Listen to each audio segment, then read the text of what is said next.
வெண்டைக்காய் பச்சடிங்க. வெண்டைக்காய் 1/4 கிலோ வெண்டைக்காய், ஒரு 4 சின்ன தக்காளி பழம், பூண்டு, சின்ன வெங்காயம் 100 கிராம், ஒரு சின்ன துண்டு இஞ்சி, சின்ன துண்டு மாங்காய், ஒரு ஸ்பூன் பருப்பு. ஒரு கடாய் எடுத்து வச்சுக்கலாங்க.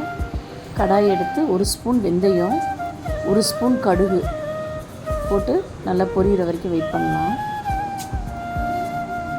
அந்த டைமில் தக்காளியும் பூண்டையும் கொஞ்சம் அரைச்சி எடுத்துப்போம்.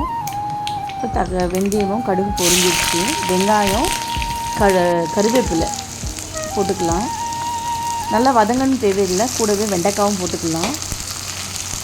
நம்ம ஒரு பரட்டிட்டு அரைச்சி வச்ச வெங்காயம் தக்காளி, அந்த பூண்டு தக்காளி பேஸ்ட் இருக்கு இல்லைங்களா, அதையும் இதோடு சேர்ந்து போட்டுக்கலாம்.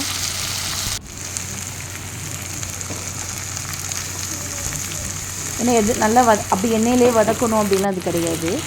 கொஞ்சம் இஞ்சி துருவி வச்சுருக்கிறேன், அதையும் போட்டுக்கலாம். போட்டு நல்லா வதக்கி எடுத்துட்டு கொஞ்சம் மஞ்சத்தூள் 1 பிஞ்சு, கொஞ்சம் சால்ட்டு போட்டுக்கலாம். காரத்துக்கு நம்ம நார்மல் குழம்பு தூள் தான், நம்ம வீட்டில் செய்கிற குழம்பு தூள் தான் போட்டிருக்கிறேன். அது ஒரு சின்ன ஸ்பூனில் 3 ஸ்பூன் போட்டிருக்கிறேன்.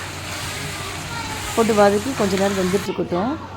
ஒரு பத்தை தேங்காய் எடுத்து தேங்காய் பால் எடுத்து வச்சுக்கலாம். அந்த தேங்காய் பால் இதோடு ஊற்றிட்டு கொஞ்சம் கெட்டியாக கிரேவியாக வர வரைக்கும் நம்ம வச்சுக்கலாம்.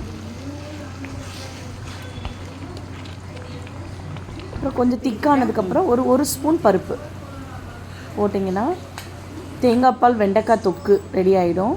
இது குழந்தைங்களுக்கு லஞ்ச் பாக்ஸுக்கு ரொம்ப நல்லாயிருக்கும். இதில் சாதம் போட்டு கிளறி கொடுத்தா குழந்தைங்க லைக் பண்ணி நல்லா சாப்பிடுவாங்க. குழந்தைங்களுக்கு வெஜிடபிள்ஸ் கொடுக்குற மாதிரி இருக்குங்க, ரொம்ப டேஸ்ட்டாக இருக்கும். நீங்கள் ட்ரை பண்ணி பாருங்கள்.